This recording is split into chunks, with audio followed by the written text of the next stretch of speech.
I'm making a chocolate chip cookie for one in the air fryer. This cookie for one comes from a recipe by the boy who bakes, who I follow on Instagram. I think he's terrific, and I think he just came out with a new book on small batch bakes, so check him out. I'm also actually making more than one cookie. I'm gonna make two. One out of regular all-purpose flour, and I'm gonna do a gluten-free one. You know, just for testing. So in a small mixing bowl, I have 1 tablespoon of melted butter along with 1 tablespoon of white sugar and 1 tablespoon of brown sugar. And we'll just give that a whisk to combine it up. Now add a tablespoon of milk of your choice, could be dairy or non-dairy. This is a vanilla soy.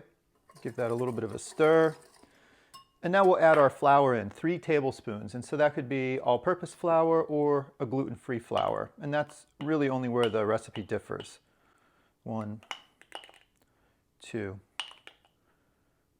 there's 3. With the flour, 1/8 of a teaspoon of baking soda and baking powder. And just a pinch of salt. So I like to give that a mix until I can't see any of the flour anymore, and it's a pretty thick dough. I might, on some days, depending on the weather, I might add another touch of flour. But this is when we want to add our chips. I'd say about a tablespoon of chips, really up to your choice.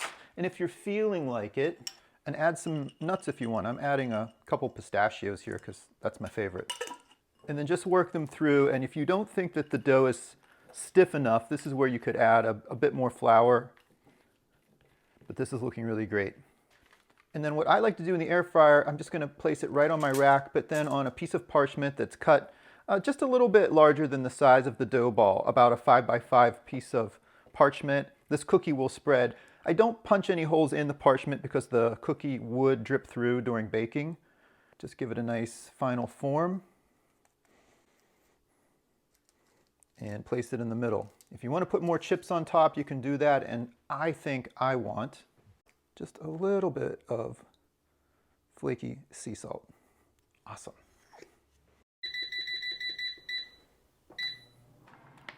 And I'm just repeating our same recipe, but now using the gluten-free flour for a second cookie. 2, 3.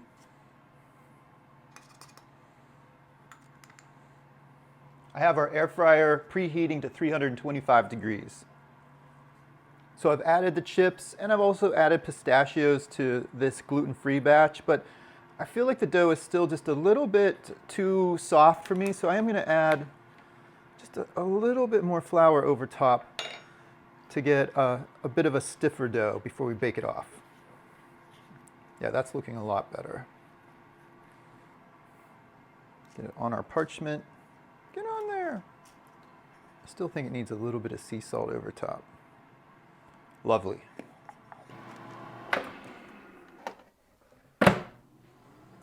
These cookies will go for about 12 to 14 minutes. They'll get more brown over the top than they normally would in the oven, and the undersides will be a little bit more pale. These cookies will spread a little bit, but you can give them a bit of a tap down to encourage that spread before you start baking them, and they'll make about a 4 to 5 inch cookie in diameter, nice and big.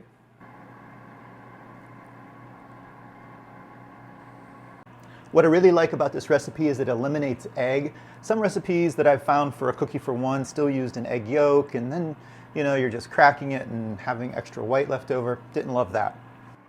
Those look like some big awesome cookies.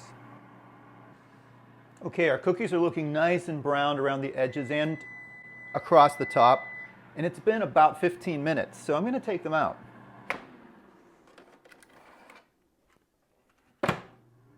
I like a chewy cookie anyway. Looking delicious. Our gluten-free guy got a little more crackly. Okay, it's been 5 minutes and it's about as long as I want to wait. But if you do peel the paper off, you'll see it's still pretty pale. It's got a nice softness on the underside, but I think that's part of the appeal. It's completely cooked through. I probably should let these cool a little bit more, but freshly baked cookies. This is my one with all-purpose flour. And it's really the reverse. Really crisp on the top and much more pale and soft and chewy underneath. Okay, we gotta check out the gluten-free cookie. And again, it's a pretty pale underside. I would probably remove the paper and let these cool a little bit more, but I'm not waiting. We get a nice release. Again, a good crust over top. I would say that our gluten-free one is a little less browned than our one with all-purpose flour, but still cooked the entire way through. And yeah. Still completely delicious. Make a chocolate chip cookie for one, or maybe two, in your air fryer.